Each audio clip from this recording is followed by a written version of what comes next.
Assalamualaikum warahmatullahi wabarakatuh. Perkenalkan, saya Aridatul Fauzia dengan NIM 230701601143. Di sini saya akan menjelaskan mengenai lapisan masyarakat dalam area global. Nah, apa sih lapisan masyarakat itu? Lapisan masyarakat itu juga dapat disebut sebagai stratifikasi sosial. Ini merupakan sistem pembedaan individu atau sebuah kelompok dalam masyarakat yang menempatkannya pada kelas-kelas sosial yang berbeda secara hierarki dan memberikan hak serta kewajiban yang berbeda-beda pula antara individu pada suatu lapisan dengan lapisan lainnya. Nah, stratifikasi sosial ini juga dapat dikelompokkan secara vertikal, yaitu ada pengelompokan antara lapisan masyarakat kelas atas, kelas menengah, dan kelas bawah.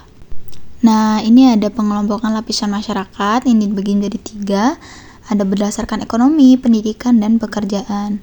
Kalau berdasarkan ekonomi itu pengelompokannya itu bisa dilihat dari apakah dia berasal dari ekonomi yang cukup mampu atau yang rendah. Nah, kalau dari pendidikan ini pengelompokannya bisa kita lihat berdasarkan apakah seseorang itu pendidikannya lulus SMA, S1, S2, atau hanya sekedar lulus SD ataupun SMP.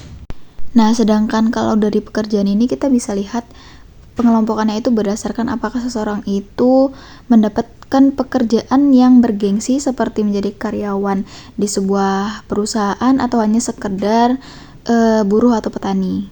Nah, selanjutnya ini ada sifat lapisan masyarakat, ini dibagi menjadi 2, yaitu stratifikasi tertutup dan terbuka.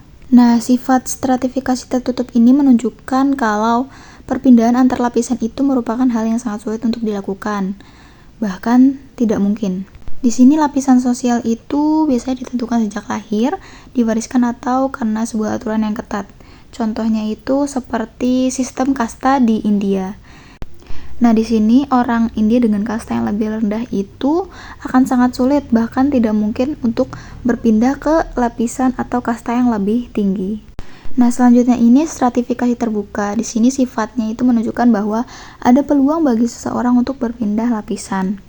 Faktor penentunya itu dari pendidikan, ekonomi, prestasi, maupun usaha sendiri.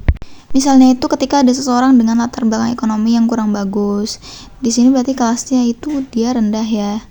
Nanti dia bisa berpindah ke lapisan yang lebih tinggi dengan dukungan pendidikan, ekonomi, dan lain-lain. Dia menempuh pendidikan yang tinggi, yang baik, kemudian nanti dapat pekerjaan yang baik pula. Nanti di situ dia bisa berpindah ke lapisan atau kelas yang lebih tinggi.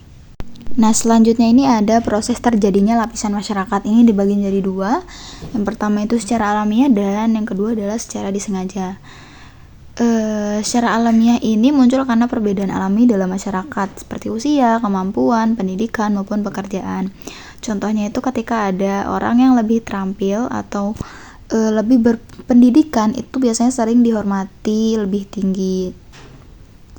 Kemudian kalau secara disengaja itu biasanya dibentuk oleh sistem, aturan, atau keputusan sosial politik. Misalnya seperti yang sudah saya jelaskan tadi, itu sistem kasta di India.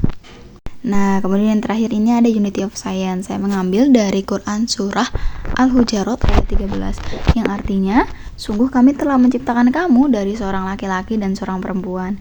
Kemudian kami jadikan kamu berbangsa-bangsa dan bersuku-suku agar kamu saling mengenal. Sesungguhnya yang paling mulia di antara kamu di sisi Allah ialah orang yang paling bertakwa. Kemudian ini referensinya.